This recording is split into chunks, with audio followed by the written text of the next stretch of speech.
इस्कुस हो त्यसमा बोक्रा छान्नु पर्यो त्यहाँबाट भित्र गित्रो पनि छान्नु पर्यो जालो पनि छान्नु पर्यो त्यहाँबाट मजाले मेस गर्नु पर्यो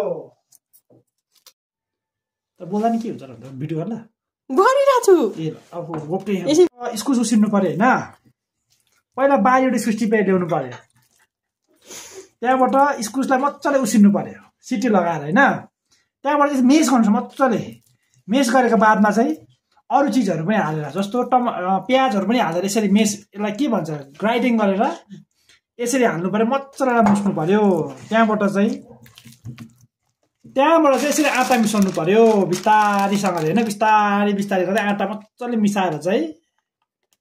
बेसी हाल्नु हुँदैन फेरि बेसी भयो भने चाहिँ बिग्रिन्छ कम्ती कम्ती गरेर चाहिँ मेस गर्नु मजाले मुस्नुपर्छ त्यहाँबाट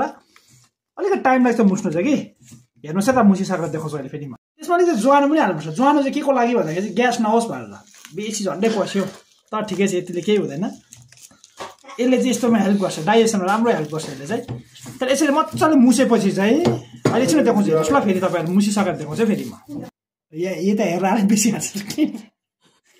अलिकति यसमा अब नुन पनि मिसाउनुपर्छ नुन चाहिँ